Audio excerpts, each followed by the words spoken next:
Welcome to In Touch Crime Beat. I'm Officer Don with Fayette Commonwealth's Attorney Ray Larson. Out of jail, okay? Don't mess up. And those are the people, those repeat offenders, the ones that go to prison. And They say we're the #1 rated radio show in the whole country.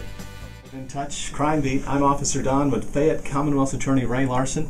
This is where we talk about the criminal justice system, and we talk about some other hot topics and give you the police and prosecutors' perspective and the victims' perspective on these things, because you just don't get that anywhere else. You really don't. well, that's the reason we have our web page. Is it says now Lexington Prosecutor News Online, the voice for crime victims, because you're right, you don't get the victim's perspective anywhere else because it's all about the criminals. A conversation I had this morning with someone when I told him you were coming in to do the show.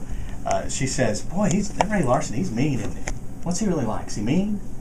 And I said, "Of course, I get a chance. I dog every chance I can." Sure, I understand.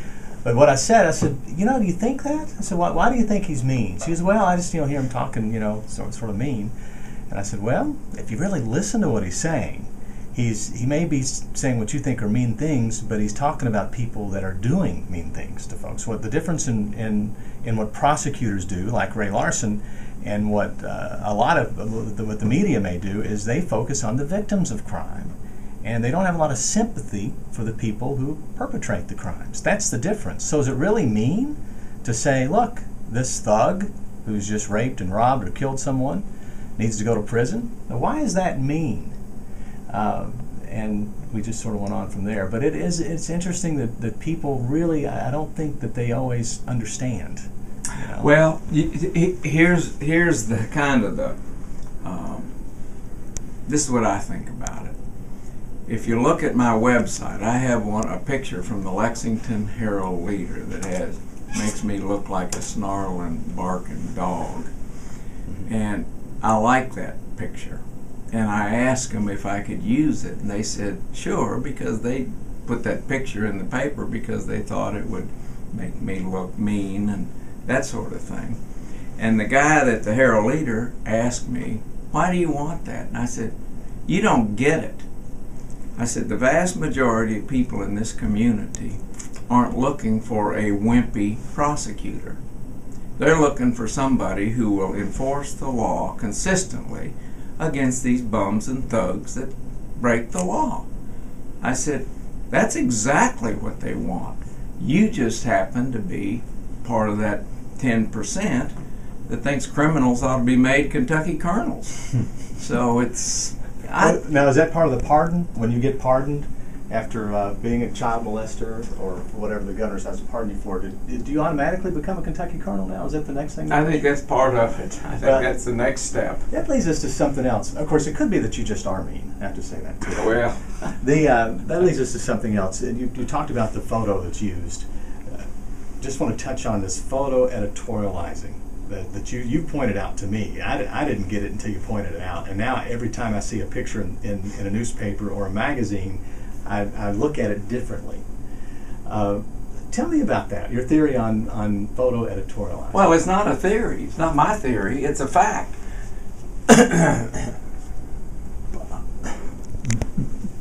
The media that uses video, whether it's a photograph in a newspaper or it's video on a web page or it's video on a television, most of the time these media outlets, whether it's a newspaper, television, or anything, have an agenda, and they reflect their agenda in the photographs and the videos that they put in. For example, they started, I'm going to use myself as an example here. Whenever they have a story about me or a case that they disagree with how it's been handled by our office, they will always use the ugliest photograph they can of me. And as a result, that sort of is intended to influence the person who's reading it to agree with them. Think about political campaigns. Yes. Have you ever seen these ads where they have the nastiest photo they can of the guy's opponent? That's right, grainy. Well, you made me think about it. I check it out now on newspapers. You can normally tell which candidate the paper supports based on the photo they show. Oh, sure. If they show a smiling candidate, in front of a flag, waving to a crowd of people, then chances are that's who they support. But then if they show the candidate they caught in a press conference in a bad moment, that's the picture they'll use. One of the things it's interesting because I wrote a little article for my webpage. It says photo editorializing is alive and well in Lexington. And I had 3 pictures. One that the Herald Leader runs with me snarling and barking, and then one that the Mexican newspaper in town, the Vote, I don't know the name of it. Vote, at any rate, I don't know the name of it, but they run another one that's just as nasty looking. And then I put one on that of me smiling, being friendly and happy, and not mean. And I said under the one for the Herald Leader, I said Herald Leader's favorite. Then I put under the next one, Mexican newspaper's favorite. And then under the one smiling, I said Ray's mother's favorite. So it's, all you do is just make fun of it. It is there. And that leads us to the case right now, the Trayvon Martin case, because there's some issue with some editorializing in that. Now, I want to start off by saying I wasn't there. So I truly don't have an opinion on what happened because I wasn't there. That's what we're waiting for the investigators to do. Let's see what happened before we jump to any conclusions. But the photo editorializing issue has popped up here. People Magazine right now they have Trayvon on the front page of People, and they're using a picture when he was 13 years old, as opposed to the picture that was taken a little closer to the time this incident happened, where he's 17 and 6'4". He's a big guy, and he looks a whole lot different.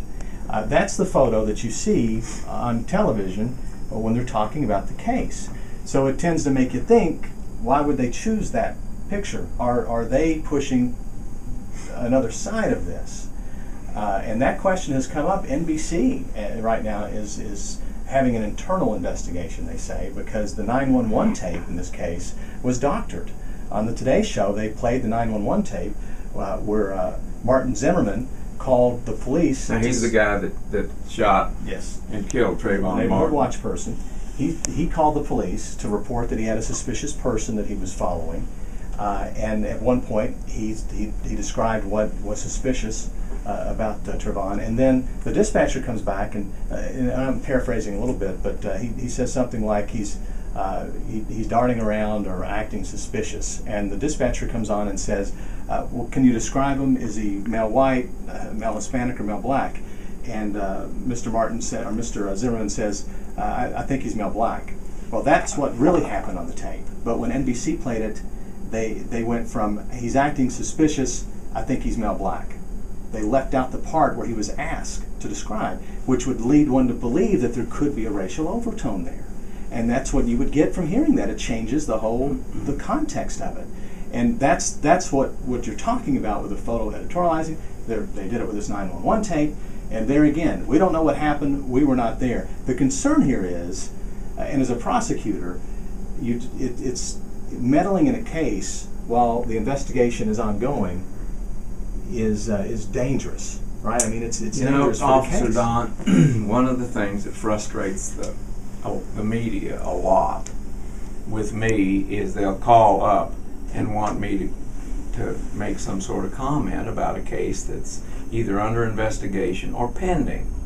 And our policy is very consistent. We do not comment on cases that are pending. Now, and why is that? We have no intention of meddling in a case until it's concluded. Now, you've had people jumping in on this thing that are, some you would expect. You got this Sharpton character and you got this Jesse Jackson character jumping in and making conclusions. Remember, Sharpton is the person who was all over this Tawana Brayley case that occurred years ago, where this woman had things written on her and so forth and so on, and she said she'd been raped by these police officers. Guess what? Turns out it was all a lie. Tune in to the following stations to hear the full episode.